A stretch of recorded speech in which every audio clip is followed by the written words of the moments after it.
महारानी ताराबाई, जो छत्रपति शिवाजी महाराज की बहू और छत्रपति राजाराम की पत्नी थी। जब भी मराठा साम्राज्य की बात आती है तो दुनिया छत्रपति महाराज शिवाजी को याद करती है, क्योंकि जो काम उन्होंने किया कोई आम आदमी सोच भी नहीं सकता है। मराठा साम्राज्य के विस्तार में ताराबाई का महत्वपूर्ण भूमिका रहा। उन्होंने मुगल बादशाह औरंगजेब को दक्कन जीतने का ख्वाब को ख्वाब ही बना रहने दिया। ताराबाई का जन्म 1675 ईस्वी में तलबू में हुआ। वो स्वराज्य की सेनापति हम्बे राम मोहिते की बेटी थी, इसलिए राजकौशल और युद्ध कला अपने पिता से विरासत में ले चुकी थी। 1684 ईस्वी में उनकी शादी छत्रपति राजाराम महाराज से हुई।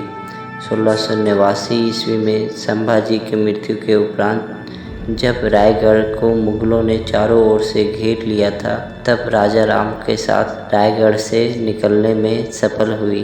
1696 ईस्वी में उन्हें पुत्र रत्न की प्राप्ति हुई, जिसका नाम शिवाजी द्वितीय था। सन 1700 ईस्वी में राजाराम महाराज की मृत्यु हो गई। तब ताराबाई ने अपने आप को संभाली और शिवाजी द्वितीय को गद्दी पर बिठाकर शासन का बागडोर अपने सुरक्षित हाथों में ले लिया। 1700 ईस्वी से लेकर 1707 ईस्वी तक महारानी ताराबाई ने औरंगजेब की सेना से कड़ा मुकाबला की। वे लगातार अपनी सेना को उसको तेजित करके मुगलों से छापामार युद्ध करती और समय समय पर अपने किले बदलती रहती। औरंगजेब का सारा ध्यान दक्षिण और पश्चिम में था, इसलिए उसके मालवा और गुजरात की सेना कमज़ोर हो गई। इसका फायदा उठाकर महारानी ताराबाई ने सूरत और मालवा पर अपना अधिकार कर लिया। छत्रपति साहू जी महाराज संभाजी के बेटे थे। 1707 ईस्वी में औरंगजेब की मृत्यु के पश्चात मुगलों ने साहू जी को मुक्त कर दिया ताकि मराठा साम्राज्य में फूट पड़े। महारानी ताराबाई के अनंत पराक्रम और बलवान बालाजी विश्वनाथ छत्रपति साहू जी के साथ दिया। छत्रपति साहू जी और ताराबाई का खेर में युद्ध हुआ। दुर्भाग्यवश ताराबाई युद्ध में हार गई। 1708 ईस्वी में साहू जी महाराज ताराबाई से पनाला किला लिया, जिसे ताराबाई पुनः अपने कब्जे में ले लिया। 1714 ईस्वी में बालाजी विश्वनाथ भट्ट, शंभू जी घोरपड़े, कान्हो जी जैसे कुछ सरदार साहू जी के साथ जा हुए। 1714 ईस्वी में छत्रपति साहू जी ने महारानी ताराबाई को हरा दिया। तब से 16 साल तक ताराबाई पनाला किले पर रही।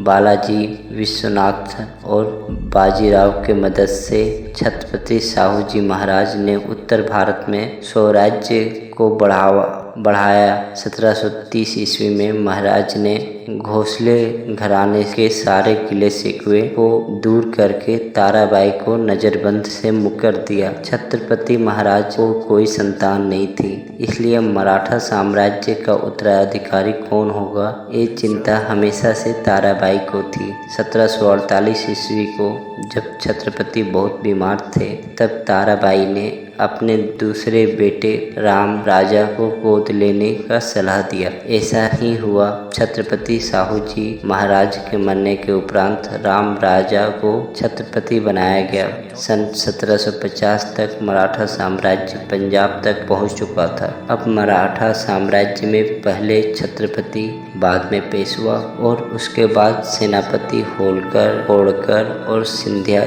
जैसे लेबल बन चुकी थी। सेनापति पेशवा के प्रति ज़्यादा वफादार थे और महारानी ताराबाई की बढ़ती उम्र की वजह से मराठाओं की सारी ताकत पेशवा के साथ पुणे में एकत्र हो गए। सन 1761 ईस्वी के जब महारानी ताराबाई ने पानीपत की लड़ाई में 2 लाख मराठाओं के मरते देखा, तब इस दर्द को वह सह न सकी और 86 की उम्र में उनको वीरगति प्राप्त हुई। परंतु इतिहास गवाह है, यदि 1701 ईस्वी में ताराबाई ने मराठाओं की सत्ता अपने हाथों में नहीं लेती और जगह जगह पे औरंगजेब को राजनीति मात नहीं देती और मालवा गुजरात तक अपने युद्ध क्षेत्र नहीं फैलाती तो निश्चित ही औरंगजेब पश्चिम घाट में कब्जा कर लेता। दक्षिण में मुगल साम्राज्य फैलाने का सपना औरंगजेब का सपना ही रह गया। इस वीर स्त्री ने औरंगजेब को युद्ध में उलझाए हुए रखा और